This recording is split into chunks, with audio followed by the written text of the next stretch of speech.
السلام عليكم ورحمة الله.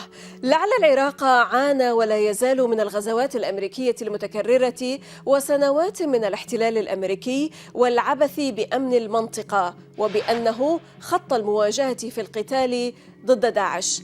أرض الرافدين بلد يتلظى من أشد عواقب التدخل الأجنبي في منطقة غرب آسيا، وشعبه تكأده الضيم.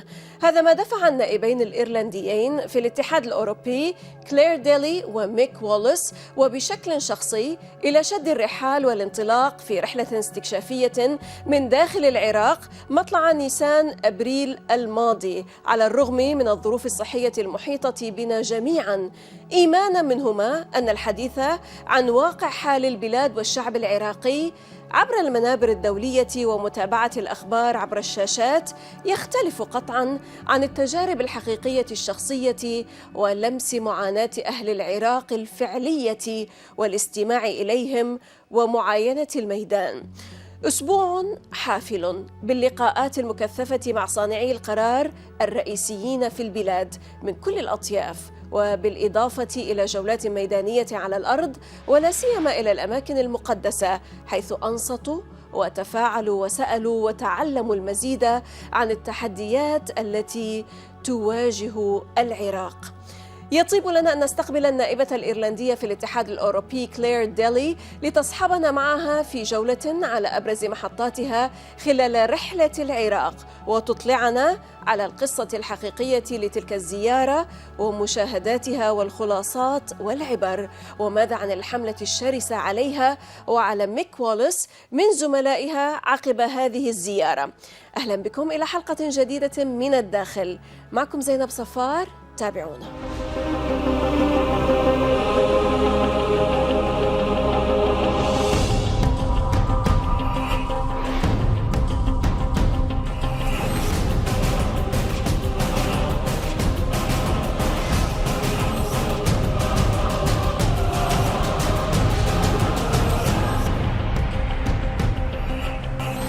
Claire Deli, Irish member of the European Parliament for the Dublin constituency, joining us from Brussels. Welcome to الداخل from the inside, Claire.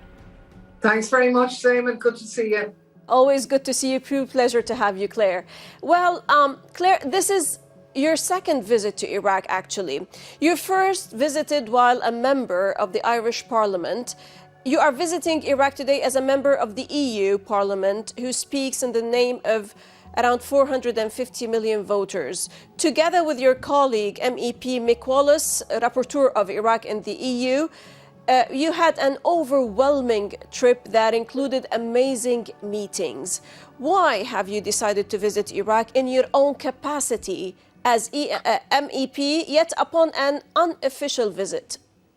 Yeah, and I think you're right, Zainab, to stress that point. So this was a visit which myself and Mick Wallace, as elected members of the European Parliament, took, but we weren't acting on authorization or on behalf of the European Parliament. It was very much a personal visit from that point of view, and we wanted to see it as a sort of a fact-finding mission, I suppose. We have a lot of discussions in the European Parliament about countries like Iraq, but we're hearing second and third hand the information. We thought it was much better if we went and saw it for ourselves. As you said, when we were members of the Irish Parliament, we took it upon ourselves to go and visit Karbala and the pilgrimage to Karbala, having heard so much about that, but yet in the West it is never reported. So that was hugely educational for us when we were in the Irish Parliament, but now in the European Parliament and seeing the EU coattailing a lot of what the US does in terms of Iraq, we felt that wasn't sufficient and we had to go back and see it for ourselves. Right. Obviously, you have spent an intense week in the country. You had remarkable, informative encounters with politicians and religious groups, meeting key decision makers on the ground, listening to them and learning more about the challenges that the country faces. Who did you meet, Claire, and what have you learned? Take us back with you on that trip to Iraq. How did you feel being there?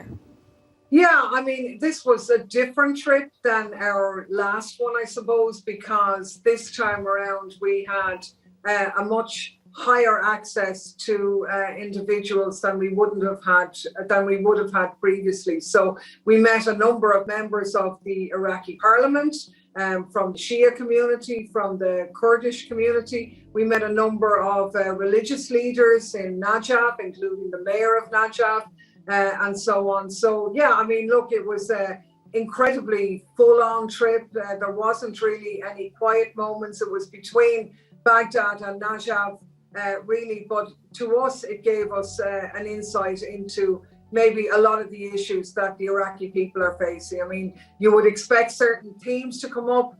One dominant theme was the issue of the decision taken by the Iraqi parliament that the US troops should leave Iraq. That obviously hasn't happened, but that the democratic will of the Iraqi parliament should be exercised. And there was a real yearning for the EU to take a more independent stance.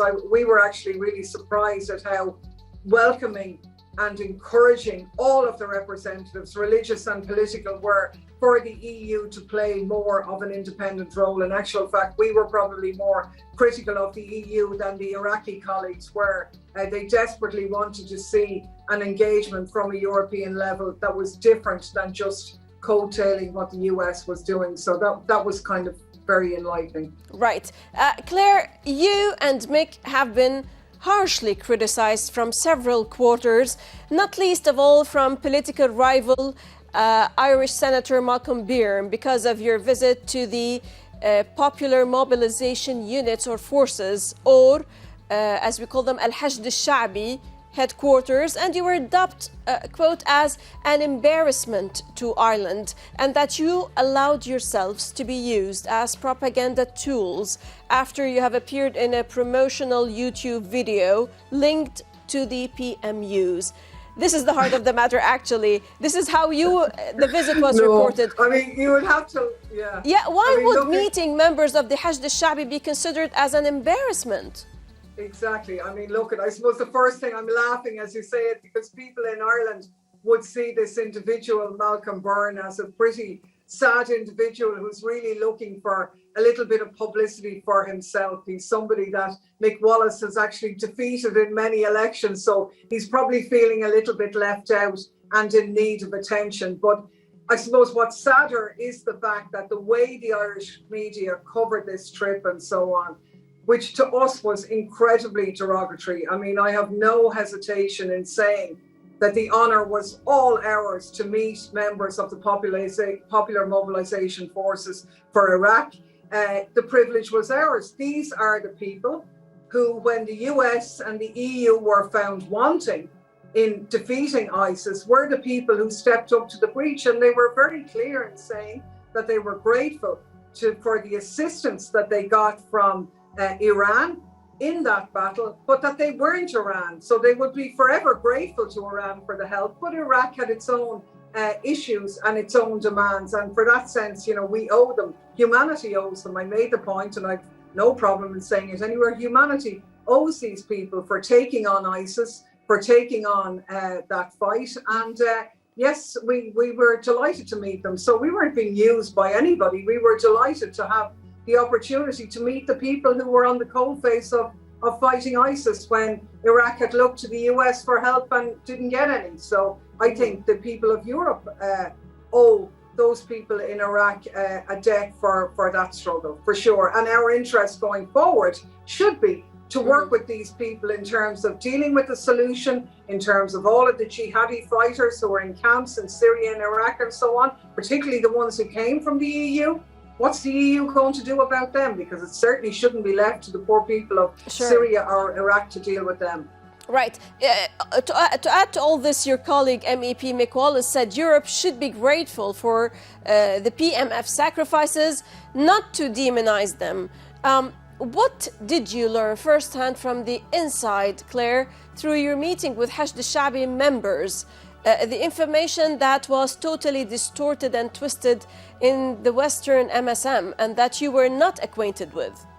Yeah, it's incredible. Like the portrayal of our visit, it was almost like, I mean, they made great play of the footage where I was wearing the burqa and hijab, and they almost tried to portray Hashtashabi as ISIS nearly, if you can that sounds so crazy. But actually what impressed us most was the very committed level of dialogue of those people. I thought that they showed us how they had trained under the Geneva rules in terms of dealing with civilians. We know how they're incorporated and work very closely with the Iraqi army, how the Iraqi parliament pays some of the wage bill for these people who are very much really like an arm of the Iraqi state and who are fighting for Iraq, but they're portrayed as a terrorist organization. And they were so far from that in the sense of the work they were doing in the communities in terms of building schools, in areas that had been devastated after the occupation. And by helping ISIS. with the coronavirus too.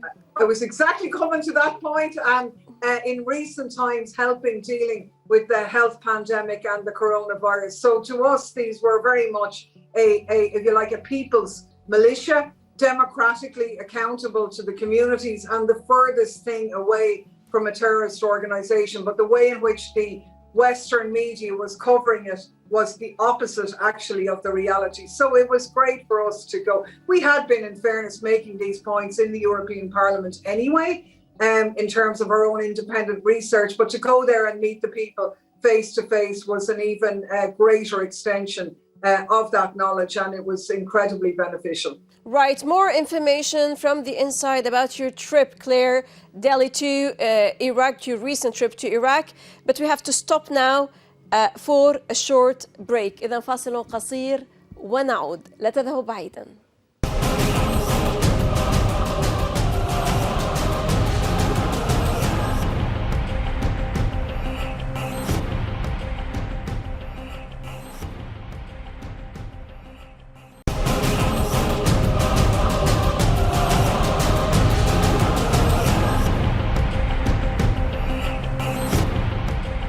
أهلا بكم من جديد. Claire, Dali, Irish member of the European Parliament. Welcome back, ma'am. Well, Claire, clearly you have visited the holy shrines in Najaf and Karbala.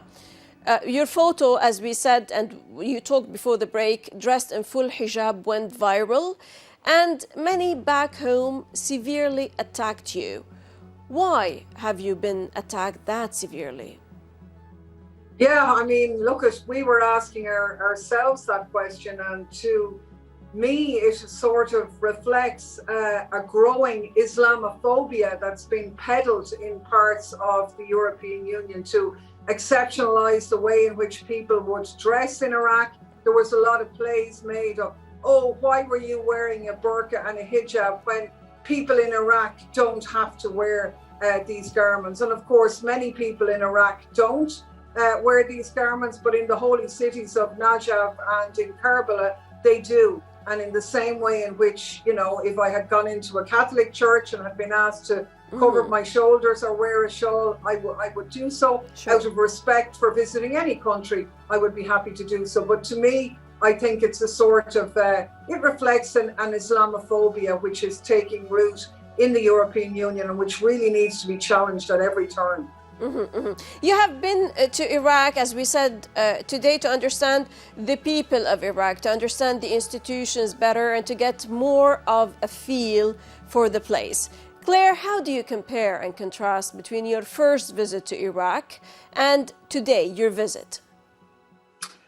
Yeah, that's an interesting question. I mean, when we went to visit Iraq for the first time, it would have been as individuals who, for us, the original invasion of Iraq and the overthrow of Saddam Hussein, while we didn't shed a tear for Saddam Hussein, we were very much opposed to the US invasion and occupation of Iraq. And it was a defining moment for anti-war activists globally. And when we went to Iraq for the first time, people had moved on from that. And I suppose this trip as well, we've seen they've moved on for that. What people really wanted was the battle against ISIS was very live in the hearts and minds of people, and the understanding of the sacrifices made in that challenge. But what they desperately wanted was the US to leave, as the parliament had voted for, but they also wanted to engage in cordial relations with all of their neighbours, with Iran, with Saudi Arabia. They even wanted the US to work in Iraq.